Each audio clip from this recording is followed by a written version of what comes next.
พี่น้องเอ้ยเนาะเดินทางมาใกล้ๆหนึ่งพี่น้องเอ้ยในที่สุดก็มาฮอดเนาะบ่พรเนาะเอ้าสบายดีอีกทีหนึ่งบ่พรพาโธแดดก็แดดเนาะแดดแห้งอันนี้บ่ล่ะอ๋อระยะทางเพื่อจะมาฮอดพี่เนาะตั้งชั่วโมงกว่าๆพี่น้องเอ้ยนี่เดินทางเอาตะปูมาให้ทุกคนเนาะเอ้าสบายดีมื้อมื้อนี้ก็เฮาได้ซื้อมาให้ตามจุดประสงค์ของเจ้าแหละโดยไปมาหับเอาแล้วก็เอาไปใส่โดยพี่น้องเอ้ยเอานี่ไปเบิ่งพอเพิ่นก็เฮ็ดไปเกือบครึ่งหนึงเนาะบ่พอเนาะโดยแป้นนี่พ่อบ่พอเขาว่าจังว่าบ่ถ้าพอๆกับข้างนั้นขนาดเพิ่นก็ว่าโอเคแล้วเพิ่นว่าเพิ่นว่านะโดยแล้วหลังมาฮอดเพิ่นแล้วก็อ๋อโธ่ลงมือเฮ็ดคนเดียวเลยตอนนี้โดยอ๋อนี่พี่น้องเอ้ยเพราะว่าอยู่นี่มันบ่มีไผเนาะแป้นนี่บ่ต้องกบเฮ็ดเลยโดยใช้ได้พี่น้องเอ้ยเนาะถือว่าอยู่เขตบ้านไอ้หมื่นนี่มันก็ห่างไกลความเจริญเนาะโอ้เฮ็ดบันไดใหม่เองเนาะเฮ็ดเองเก่งมันคือขันต่ำขันสูงแล้ววันนี้ฮะเฮ็ดได้นี่ฮะตัวนี้น่าจะเฮ็ดกันหมาบ่ตัวนี้ยันหมาขึ้นเนาะฮะน้องตัวนี้มันคือต่ำชั้น1 2 3นะแล้วขึ้นวันนี้บัดสูงแม่นบ่มีแต่แนวให้หัวเจ้านี่ได้โอเคใช้ได้แหละทำนี่นี่ขึ้นมานี่ตำหลักเราต้องวัดเอาสมมุติว่าคันนี่ทอกันเนาะแต่คืออยู่ได้นี่เราใส่อย่างนี้ประมาณนี้แล้วก็ใส่อีกประมาณนี้เนาะเอาใส่อีกซะมาใส่อีกขันกลางเด้อจอยลูกเจ้าและสิตกมาเนาะ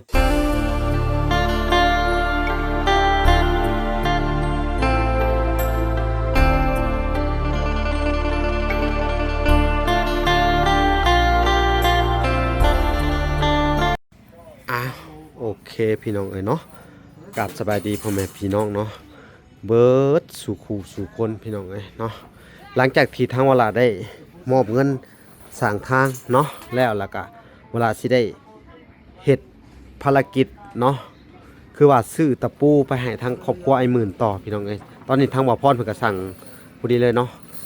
สบายดีบ่าวพรอันนับถามเพิ่นดูห่าเด้อถามมื้อนั้นฮัลโหลตะปูตอกสังกะสีเอาจากโลไอ้หมื่นเอา3 โลตะปูตอกสังกะสีโอเค3 โลโอเคแล้วก็ตะปูตอกแป้นเด้แป้นแอมนั้นเอา3 โลก็เอา3 โลตะปู6เด้อตะปู6น้ำแน่3 โลปานนี้ตะปู7ตะปู8เด้ตะปู8เอา2 โลโอเคตะปู8เอา2 โลเอาตะปู6ตอกแป้นนะตะปู4มีบ่มี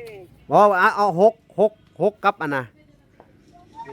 ตะปู6นี่ได้6อ่ะเอา6กับ3 โล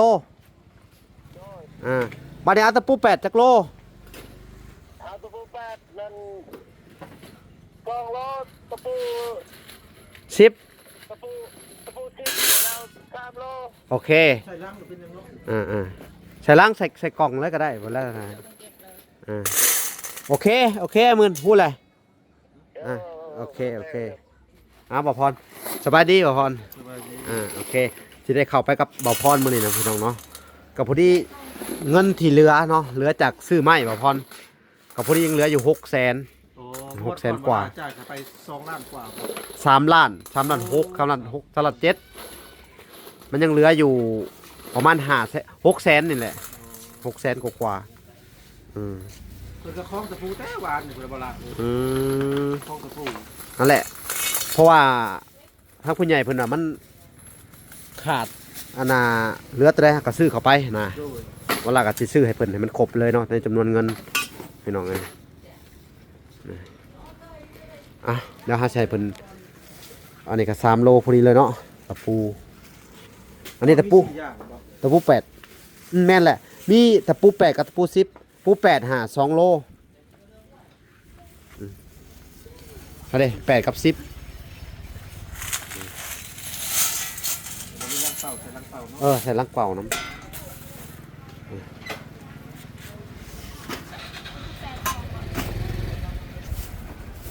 ปิดยังอันนี้ พี่น้องเอ้ย เขียนว่า10กิโลแบบบ่ได้ฮอดเนาะ บ่10 80ก็สินะ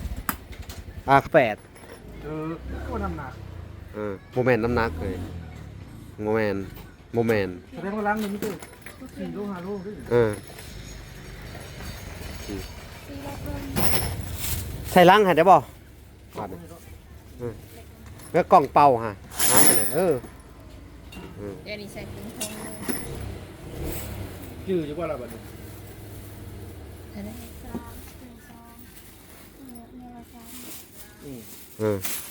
หร่ ไล่เบิ่งดูบัดนี้ ใส่ดูนะ เอาเงินบัดนี้เอา1 2 3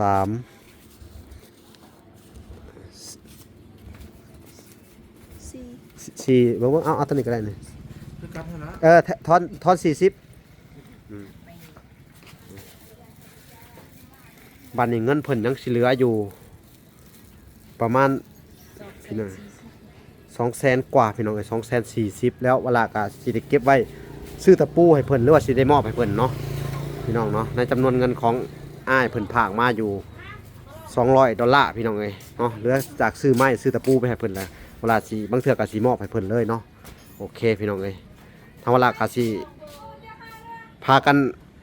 เข้าไปหาไอ้หมื่นเลยเนาะพี่น้องเนาะโอเคไปพบพ่อกันอยู่พุ่นแหละพี่น้องเอ้ยโอเค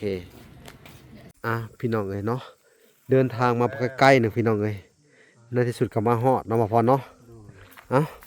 สบายดีอีกทีหนึ่งบ่พรฟ้าโธ่แดดก็แดดเนาะ แดดแห้งอันนี้ว่าล่ะ อ๋อระยะทางเพื่อจะมาฮอดพี่เนาะตั้งชั่วโมงกว่าๆพี่น้องเอ้ยนี่เดินทางเอาตะปูมาให้ทุกคนเนาะห้องทางไอ้หมื่นมาเอาเลยเนาะคุณพี่น้องเอ้ยครบตามจำนวนเนาะแล้วก็เงินที่ยังค้างคาไว้อยู่พี่น้องเอ้ยว่าหันไล่กันพิษป่ะมันต้องทั้งเบิดหา390,000 ตะกี้ไล่360,000 360,000ไล่พิษเอา สบายดี สบายดีหมื่นมื้อนี้ก็เขาได้ซื้อมาให้ตามจุดประสงค์ของเจ้าแหละ โดย ไปมาหับเอาแล้วก็เอาไปใส่ เนาะ โดย พี่น้องเอ้ยเอานี่ไปเบิ่งพอเพิ่นก็เฮ็ดไปเกือบครึ่งหนึงเนาะบ่พอเนาะ โดย แป้นนี่พ่อบ่พอเขาว่า จังว่าบ่ถ้าบ่พอก็ข้างนั้นขนาดเพิ่นก็ว่าโอเคแล้วเพิ่นว่า เพิ่นว่านะ โดย แล้วนี่อันเพิ่นสิบ่มีอันน่ะบ่เฮ้ย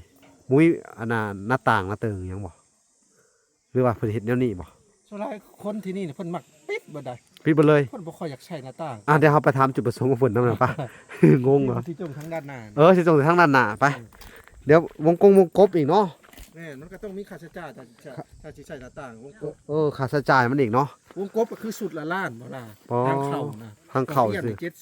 สุดหนึง ถ้าสู้น่ะมีสักสุดหนึ่งให้เพิ่นกับทางเข้าก็โอเคเนาะ ก็โอเค ไปลองถามเพิ่นอีกทีหนึงพี่น้องเอ้ยไปนี่เนาะพี่น้องเฮาเดินทางมาฮอดเพิ่นแล้วก็โธ่ลงมือเฮ็ดคนเดียวเลยตัวนี้ โดย นี่พี่น้องเอ้ยเพราะว่าอยู่นี่มันบ่มีไผเนาะ แม่ละ แป้นนี่บ่ต้องกบเฮ็ดเลย โดย ใช้ได้พี่น้องเอ้ยเนาะถือว่าอยู่เขตบ้านไอ้หมื่นนี่มันก็ห่างไกลความเจริญเนาะโอ้เฮ็ดบันไดใหม่เองเนาะเฮ็ดเอง เฮ็ดเอง เก่ง มันคือขันต่ำกันสูงแล้ววันนี้ฮะเฮ็ดได้นี่ฮะตัวนี้น่าจะเฮ็ดกันม้าบ่ตัวนี้ยันม้าขึ้นเนาะฮะน้องตัวนี้มันคือต่ำชั้น1 2 3นะแล้วขึ้นวันนี้บัดสูง แม่นบ่ มีแต่แนวให้หัวเจ้านี่ได้โอเคใช้ได้แหละทำนี่นี่ขึ้นมานี่ตำหลักเราต้องวัดเอาสมมุติว่าคันนี่ทอกันเนาะคืออยู่ได้นี่เราใส่อย่างนี้ประมาณนี้แล้วก็ใส่อีกประมาณนี้เนาะเอาใส่อีกซะมาใส่อีกขันกลางเด้อจอยลูกเจ้าและสิตกมาเนาะจังหน่อยว่าเพื่อนเก่าอันลูกตกอีกวันนี้มาตกบันไดอีกวัน ทั้งลมพัดที่บ่พร สบายดี สบายดีบ่พรสบายดีพี่น้องเอ้ยโธ่ ไม่แป้นคือสิอ้อมฮอดใช้ล่ะ นี่ ยังทันไหนอ้อมพ่ออะไร พี่น้องเอ้ยทางบ่พรเพิ่นก็โดยสบายดี พี่น้องเอ้ย นี่เบิ่งน้ำกันพี่น้องเอ้ย โอ้ไม่แป้นนี่อ้อมหอบอยู่ดอก หอบอยู่นอกเนาะโอ้หลายอยู่ได้บ่พร เอาดิ อ่า หัวนะ นี่เฮ็ดงามอยู่เด้อนี่ ว่าหาได้ที่ใส่อีก ใส่อีกยังแผ่นหนึ่ง งามอยู่เด้อนี่เนาะแต่เฮ็ดก็ได้เนาะ บ้างามนะ โอ้สำนี่แล้ว ที่หอบอยู่ทางนี้ หอบเลย นะหอบอยู่ หอบบ่พรเลยโอ้คักเลย ส่วนหลายน่ะเจ้าบ่เฮ็ดหน้าต่างบ่ปิดสิเลยบ่ โดย ส่วนหลายเพิ่นน่ะมักปิดบ่ค่อยอยากมีหน้าต่างกัน โดย กันเคินว่ากันผลศาสตร์เนาะ โดย ส่วนหลาย กันผลศาสตร์เพิ่นว่า แต่เฮ็ดหน้าต่างก็ได้เฮ็ดพอดีป่องนึง แต่ ปิดเบิด แม่นก็แล้วแต่เพิ่นมักได้ก็เฮ็ดแนวนั้นเนาะบ่พร ทั้งนี้บ่ได้จงว่าหน้าต่าง บ่ได้จงยันผ่าพ่นเวลามันเข้า อันนี้เนาะอันนี้ก็คือปลูกเฮือนน่ะตามใจผู้อยู่เนาะบ่พรปลูกอู่ตามใจผู้นอนเนาะ โดย อันนี้ตามใจเจ้าเด้ออันนี้แบบว่าความคิดของเจ้าเนาะ แม่แหละ เฮาก็เฮ็ดตามจุดประสงค์ของเพิ่นบ่พร โดย เอาที่สบายใจนะเนาะ และมาแป้นนี่สิอ้อมฮอดพี่อยู่ดอกเนาะ มาเบิ่งดู แล้วก็ทั้งนั้นก็สิได้อ้อม เจ้าสิอ้อมบ่หรือว่าสิข้ามห้องบัดนี้ บ่อ้อมที่ทางนี้แหละทางนั้นบ่ได้อ้อมแบบมองไว้แล้ว แล้วทางกลางเด้ ทางกลางมันเลือกแป้นก็อ้อม โอ้สิขั้นเป็นช่วงมาสิ โดย แล้วทางนั้นก็จงโล่งเลย โดย เป็นซานนอนหลินเด้นั่นน่ะ ผักเอ้ยเฮือนเพิ่นนี่จะท่วมแซวงามไปเลยอยู่บ่ เนาะงามสไตล์แบบว่าทรงอันนั้นนะเพิ่นอิหยังบ่พรตะปูหาตัวนี้ถ้าคุณไปตอกใหม่เด้อบ่ละดอกมันขอยย้ำมันน่ะนะ โดย บ่นะเราใส่พวก ตอก เพราะว่าซื้อมาเบิดเลยได้ โดย ครบจำนวนที่เฮาเว้ากันเนาะ โดย เนาะพอเนาะเอ้ามีแต่ว่าอันน่ะมอบให้เพิ่นจัดการเลยลูกเต้าไปใช้อะไรลูกเต้า เอาลงใส่ ไปหากินเนาะ โดย หางมหอยโอ้มันต้องแบบสี่พี่น้องเอ้ยเนาะนี่พี่น้องเอ้ยว่าอากาศก็ค่อนข้างจะร้อนพี่น้องเอ้ยนี่ สบายดีเอ้ย มาได้ สบายดี น้องอายุเพิ่นน่าจะสัก2-3ปีนึง บอดนะว่าอายุสาว สาวเนาะ สาวเอาเมียแต่จักปีลูก มีเฮาก็บ่จักเลย เออ เอาก็บ่จัก เมียสิประมาณ20บ่แม่นนะลูกเจ้าก็13ปีแหละคนใหญ่ฮะเนาะพร อย่าเพิ่นเอาเมียตั้งแต่16-17ปีนะฮะ แม้แต่ว่าเราเมียเรา20ปีแต่ว่าบัดนี้ลูกเรา13เราต้องเอาเมียประมาณสมมุติว่า ตอนนี้เรา20ปีลูกเรา12มันน่ะผู้ใหญ่ฮะแม่นบ่ โดย เราก็ต้องเอาเมีย7-8ปีนั่นแหล้วผู้อายุ8ปีเมียเรา ยันอายุเมียเราหายัน12-13นะสมเอา ถูกต้องคือ2 13บัดนี้ เมียเราสาวกว่าฮะ ถูกต้องเข้าไปสาธิทึก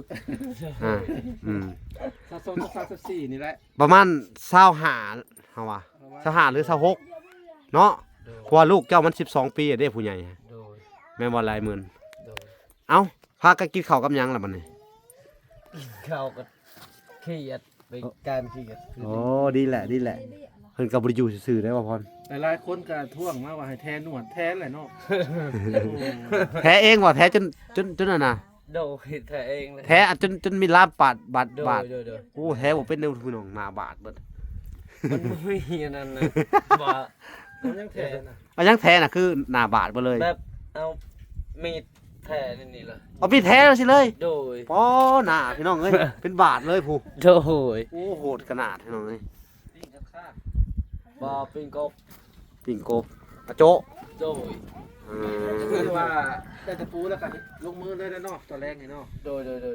จัดการบัดนี้ตะปูครบเจ้าจำนวนแหละเด้อ โดย แต่ว่าในเรื่องของเงินหาเด้อ โดย เฮายังเหลืออยู่ประมาณ200,000กว่าเด้อ โดย เฮาสิมอบให้เจ้าเลยเด้อ โดย คอยเป็นไปซื้อมาต้มมาจะกินบ่ เมื่อวานไก่ตัวน้อยๆนึงบ่ว่าซ้ำนี่แหละ เอามาต้มต้มให้พากิน ตัวคนมาซอย อ่า นี่เขาให้เป็นโตซ้ำนี่แหละ ไก่ ให้เอาไม่เงินเฉยๆไปขอน้ำเอื้อยเฮานี่ โอ้มาซอยคนที่มาซอยเพิ่นเฮ็ดเวียกกันบ่ โอ้ย ไก่ต้องมาซ้ำนี่เลยนี่ เอาก็เอาเฮาเฮ็ดตามเฮาบ่มีเนาะ โอ้ย แม่นบ่แหละถ้าเฮามีเฮาก็เฮ็ดหลายแม่นบ่ แม่นแหละ ขนาดไก่เฮายังไปขอน้ำเอื้อยสิว่าได้ซะ โอ้ย เนาะบ่พอ เอาสนากะอันน่ะในส่วนที่เหลือเฮาสิมอบให้เลยเด้อ โดย แต่ก็พังเบิ่งก็มีผู้ใหญ่เพิ่นอีกท่านหนึงเนาะ โดย เพิ่นก็บอกว่าเพิ่นได้เบิ่งคลิปเจ้าแล้ว โดย เพิ่นก็เมตตาสงสารเจ้าเด้อ โดย เพิ่นก็ว่าอันน่ะสิทมทบให้ แต่ว่าพังเบิ่งก่อน 2-3 มื้อเพิ่นว่าเด้อ โดย แต่ก็อันนี้ก็จักเพิ่นเว้าลิ้นหรือเว้าอีหลีเฮาก็ยังบ่ฮู้แต่ว่ามันแจ้งข่าวดีเจ้าก่อนเนาะ โดย ถ้าเพิ่นพากมากก็เฮาก็โมทนาบุญนํเพิ่นเนาะ โดย ถ้าเพิ่นบ่ทันพากก็เฮาก็เป็นการเว้ากันซื่อๆเนาะ โดย จักสิว่าจังไดเนาะ โดย โอ้เนาะ มีบอลชนเลยเด้เนาะ เย็นบัดนี้เนาะพ่อเนาะแต่เก่าก็โอ้พี่น้องเอ้ย เจ้าก็ฮอนก็ฮอน ฮ้อนก็ฮ้อน โดย อ่าดีใจจะบ่บัดนี้ ดีใจเลยก็ได้ เนาะ ดีใจ ส่วนเมียนี่เว้าลาวบ่ได้เลย โดย ได้แต่ยิ้มลูกสาวกับลูกชายก็ยิ้มอย่างเดียวเนาะ โดยแม่นแหละ สื่อสารบ่อยากได้เนาะว่าพร จ้ะ ค่อนข้างลำบากพี่น้องเอ้ยบ้านนี้ก็สิใครกว่าเก่าแล้วบ้านนี้เนาะ โดยแม่นแหละ เฮือนนะพี่น้องเอ้ยก็คือว่าแหละสู้ๆไป โดย สู้เฮากะอันสำงบสู้เฮามีเนาะ โดย แต่พังเบิ่งก่อนถ้าก็มันบ่พอยังได้บ้านประตูให้เจ้ากับอันนั้นเนาะบ่ฮอนถ้าหน้าต่างนี่ถ้าสิใส่จักบ้านหนึงก็แล้วแต่เจ้า โดย ถ้ามันมีก็ใส่แม่นบ่ นี่ก็ใส่บ่มีก็ยา อ๋ออันนี้ แต่ว่าแป้นนี่ทางหน้านี่สิบ่ได้แอบมาเบิ่ง โดย ระบบ พอ สิจงคือเฮือนโบราณสมัยก่อนนะ มันโล่งเลย แล้วก็ในแป้นพ่อก็อาจจะข้างกลางก็สิแค่นั้นซื่อๆสมัยก่อนบ้านทำมาเฮ็ดสันได้ แบบนี้เนาะนี่แบบเพื่อนหลังนี่เนาะ โดยโดยโดย โอ้นี่พี่น้องเอ้ยนี่แบบเพื่อนหลังนะฮะเนาะ โดย ถ้าขันก็ดีได้เนาะ โดย ถ้ามีประตูยังเบิดก็ดีขันเนาะถ้าบ่มีก็เอาซ้ำเฮาบ่มีเนาะ โดยแม่นแหละ เฮาได้มุงได้หยังแล้วได้แอมอันนี้เขาโอเคแล้ว เนาะ ถือว่าคักแล้วซ้ำนี่พี่น้องเอ้ยแต่ก่อนอยู่โล่งๆเฮายังรู้ได้เนาะ โดย เด้อ แม่นบ่เลยอยู่โล่งๆเขาก็ยังเคยอยู่ว่าแล้วเนาะ โดย หลายคนก็โอ้ยพี่น้องเอ้ยขอโทษขออภัยนำเนาะ โดย คำว่าอันน่ะเฮาเฮ็ดคอนเทนต์เนาะเขาว่าอันน่ะหาเงินบริจาคก็ค่อยให้เฮาอันน่ะมีอันเป็นไปเพิ่นว่าเม่นมาอันน่ะร่วมหัวกับเจ้าอ่ะ โดย ขอเงินบริจาคผู้ใหญ่เพิ่นว่า โดย ป้อพี่น้องเอ้ยจักเฮาสิตอบเพิ่นว่าจังไดดี เขาว่าซุเฮาเฮ็ดคอนเทนต์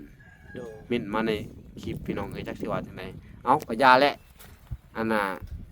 เนาะ โดย มันบ่มีมูลความจริงพี่น้องเอ้ย โดย เงินนั่นช่วยเหลือเฮาก็ช่วยเพิ่นเบิดเลย โดย อยากให้เพิ่นเนาะว่าพอเนาะ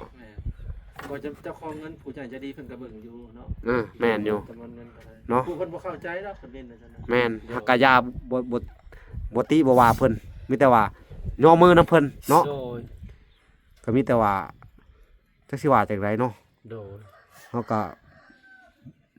เว้ายังบ่เป็นเลยพี่น้องเอ้ยถ้าเพิ่นเว้าว่าซะ เห็นแหละ เนาะอันนี้ค่ะนายบ้านบ่ยืนยันมานี่ชั่วกับบ่กล้ามาถ่ายดอกเนาะบ่พอเนาะ โดย อ่า เห็นแหละ ถือว่าเจ้าก็มีอุปสรรคหลายฟังเว้านี่ โดย ตั้งแต่ไปเฮ็ดเวียกบ่พอก็มีคนโกงเพิ่นว่า โดยแม่น ตั้งใจทำมาหากินอยู่แต่ว่าวาสนามีสำนี้เพิ่นว่าเนาะ โดยแม่น ให้คิดซะว่าพี่น้องเอ้ยคนเฮาหำมันบ่มีกินน่ะนะ โดย อันน่ะยกตัวอย่างคือได้มาเล็กๆน้อยๆก็มาซื้อข้าวกินว่าสิเนาะ โดย และ สิไปซื้อมงซื้อไม้มาเฮ็ดเฮือนคือเขามันก็บ่มี บ่มี เนาะ โดย หาเงินมาอันน่ะได้ข้าวพะยังบ่พริกแป้งนัวอีกมัน โดย แม่นบ่แหละเนาะ โดย ได้แป้งนัวพันอันน่ะยังข้าวอีกข้าวนั่นคือต้องกินคู่มื้อเนาะ โดย อืม แม่น พี่น้องเอ้ยผัดอยากซื้อส่งเสื้อแหน่อีกก็แม่นบ่แหละก็บ่มีอีกนี่พี่น้องเอ้ยส่งเสื้อตัวเดียวนี่จักเฮ็ดจังไดส่งเสื้อในตัวเดียวนี่บ่ของเจ้านี่ก็ได้ ตัวเดียวนั่นแหละ มีอยู่พี่น้องผู้อยู่ผู้ก็ได้เฮ็ดแต่หนุ่มตัวเก่า มี ก่อน ชื่อเก่าชื่อบุกเพกชื่อเกลือชื่อทุก เอ ชื่อ อ เดียวกินนั่นแหละ เนาะผัวเมียเพิ่นก็หนุ่มส่งตัวเดียวกันเบิดเลย โดย จักเสียใจ คนถูกแกะอะไรก็มันทุกข์เลย สู้เด้อ โดย อดเอาพี่น้องเอ้ยฟังเพิ่นเว้านี่ก็ลำบากอะไรได้พี่น้องเนาะบางคนบ่ฮู้บ่เห็นนำเฮามีแต่ว่าเฮาเฮ็ดคอนเทนต์พี่น้องเอ้ย โดย เนาะ โอ้ได้ไปว่าไม่ได้เห็นว่าไปบอกตัวอีก เออ อันเห็นตัวจริงค่ะไปเบิ่งอย่างเห็น แต่บ่ได้ขี้ข้านเนาะเพื่อนนี่เฮ็ดเอง เห็นเองเลย อืมก็สมอยากได้อยู่ซะสู้ๆเด้อ โดย อ้าวพี่น้องเอ้ยมื้อนี้ที่เพิ่นนั่งอยู่นี่นั่งท่าตะปูนำ โดย อันน่ะชุมเฮาได้นี่เนาะบ่พอเนาะ แม่นแหละ อืม แต่ว่านี่พุ่น เนาะ โดย อืมท่าแต่บ้าน ว่านี่บทตะปูมืดแล้ว โอ้บ้านนี้มีครบเบ่เด้อตะปูเด้อ โดยโดย มีทั้งตอกสังกะสอกสังกะสีมีแต่ว่าถ้าจะแอมแล้วเจ้าขึ้นหลังคาเลยบัดนี้ โดย เฮ็ดโค้งเลยไม่ที่เฮาซื้อมาก็ครบเบิดแหละถ้าเกิดว่ามันมีเส้นหนึ่งถ้าเจ้าอยากสามตัวนี้ก็สามนี่ โดยโดยโดย นี่หรือว่าบ่อยากสามก็ โดย อันแล้วแต่เจ้าเพราะว่าเจ้าคิดว่ามันตัวใดมันดีเจ้าก็ใส่ไป โดย อันนี้ก็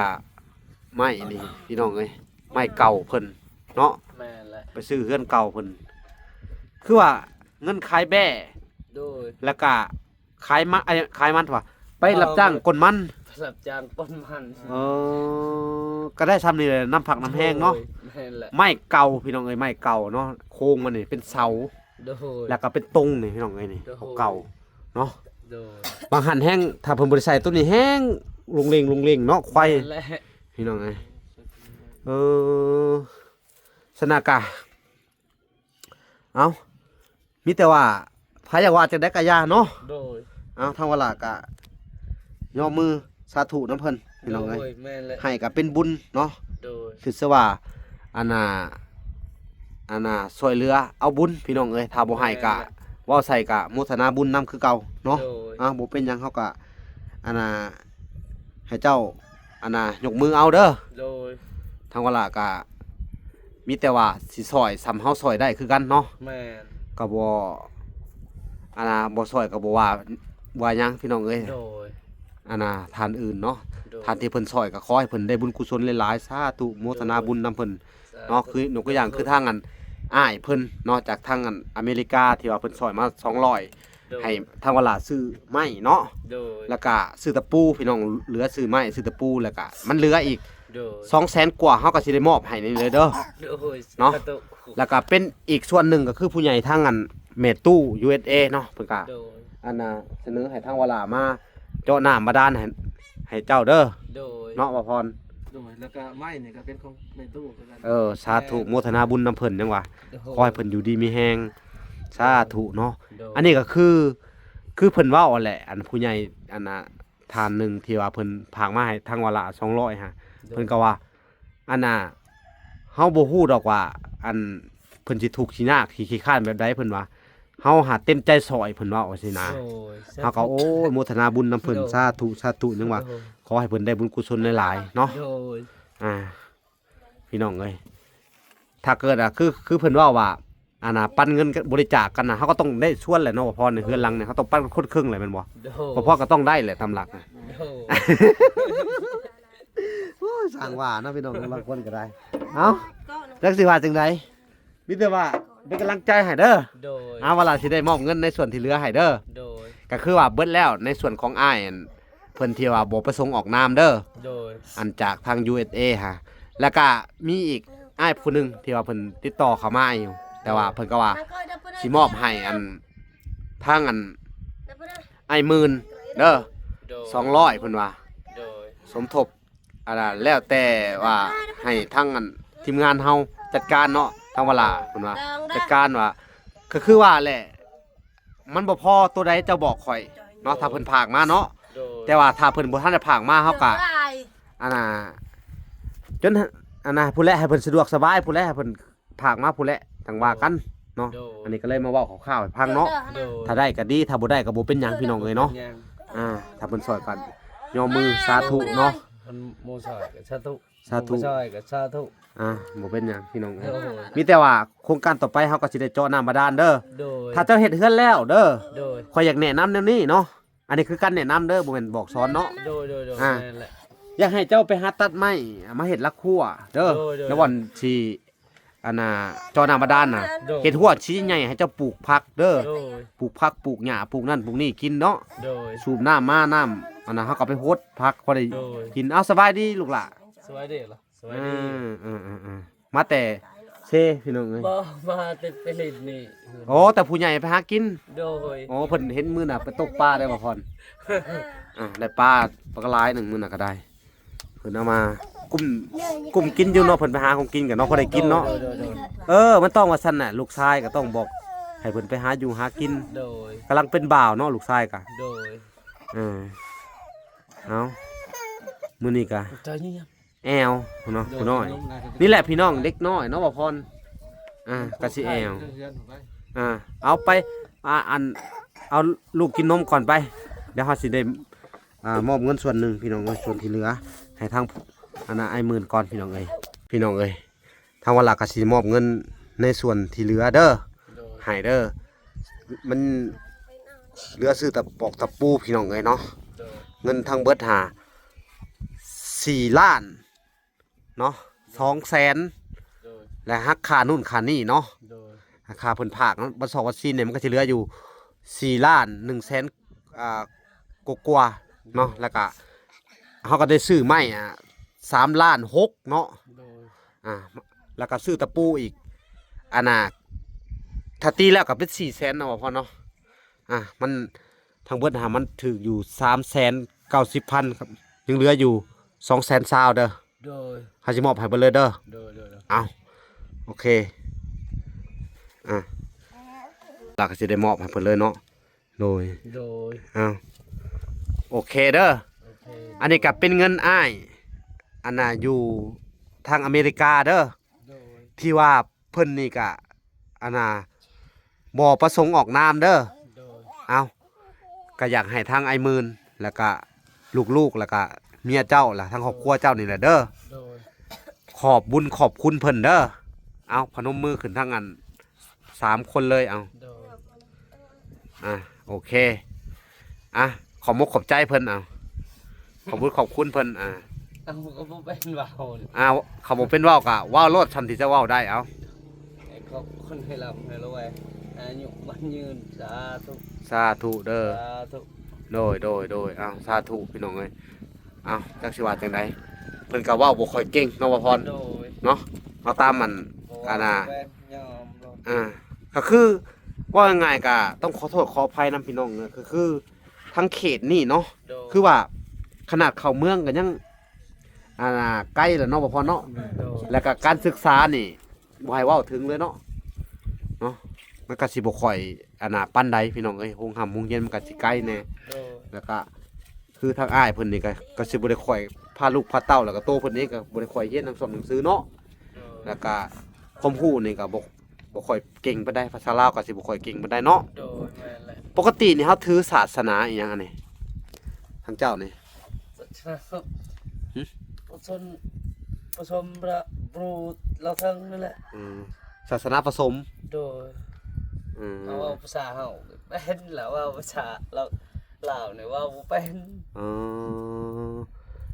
เกี่ยวกับอันน่ะฮีดคล้องนี่ศาสนาอีหยังฮีดคล้อง ก่อนอีกข้อ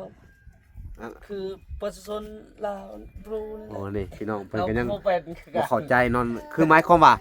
ศาสนาที่เจ้าถือหยังถือผีบ่หรือถือหยัง โดย โอ้ศาสนาผีเนาะศาสนาผีบ่แม่นศาสนาพุทธเนาะ โดย พุทธนี่ก็ถือบ่พุทธนี่ บ่ เอาเวลาเอาขออนุญาตนำเด้อขออนุญาตถามหน่อยหนึ่งเนาะ โดย เวลาเกี่ยวกับเป็นเฮือนดีคนตายนี่เพิ่นเอาพระมาสวดอยู่บ่ บ่ บ บ่มีนะทางนี้ บ่มี แล้วแจ้งอ่ะไกลแห้งไกลจากอันตัวเมืองทางอันจุดชุมหลายเนาะ โดย ถ้าจุดชุมเพิ่นยังถือศาสนาพุทธได้เนาะ โดย เอาผ้าเอาหยังมาสวดเนาะ โดย แต่อยู่พี่เนี่ยเอาไปได้ไปพังบ่ โดย ตายแล้วไปพังแล้วเนาะ โดยแล้ว กูจีดพี่น้องเอ้ย ไปเผาพิน เอออ่ะขอโทษขออภัยนะเพิ่น โดย โอเคพี่น้องเอ้ยเนาะทางเวลากะเนาะก็ต้องขอบบุญขอบคุณอ้ายเพิ่นอีกทีหนึงพี่น้องเอ้ยที่ว่าช่วยเหลือมาในเคสนี้เนาะ โดย แล้วก็ขอบบุญขอบคุณทางแม่ตู้เนาะที่ว่าสนับสนุนเนาะอันน่ะ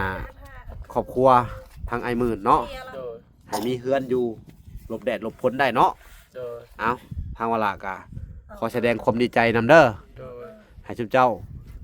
อยู่ดีมีแฮงคือกันเด้อสู้ๆเด้อ โดย แล้วก็ให้ทั้งผู้ช่วยเนาะ โดย ทั้งงานอ้ายเพิ่นแล้วก็ทั้งแม่ตู้ USA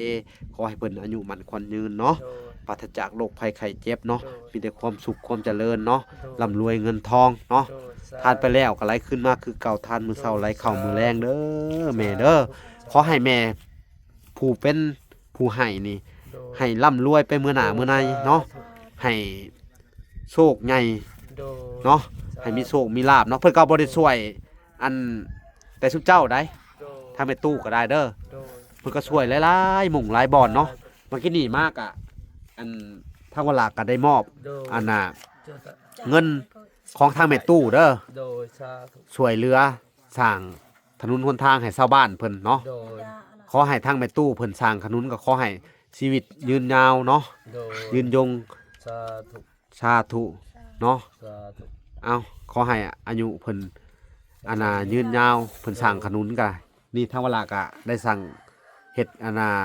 สมทบสร้างถนนช่วยชาวบ้านเนาะก็เป็นเงินของทางแม่ตู้เนาะ โดย คือว่าเพิ่นซอยหลายๆหมู่หลายๆบ่อนเด้อ โดยสาธุ ทางแม่ตู้ก็ได้เนาะแล้วก็ทั้งครอบครัวเอ้ยบัวสีน้ำแน่เพิ่นก็จะเข้าไฟฟ้าให้เนาะ โดย และก็ทั้งครอบครัว โดย อันซาวลี่แล้วก็ทั้งครอบครัวไอ้ตุ้มเนาะ โดย เพิ่นก็ซอยหลายๆหมู่หลายๆบ่อนเด้อ โดย เอาทางเวลาก็สิได้จบคลิปก่อนเนาะแต่เพียงเท่านี้เนาะพี่น้องเอ้ย โดย ฝากติดตามคลิปตอนต่อไปเนาะ โดย คลิปนี้ขอกล่าวคำว่าสบายดีเด้อ สาธุสบาย และ ดี สวัสดีพี่น้องเอ้ยพบกันใหม่คลิปหน้าบ๊ายบาย สาธุ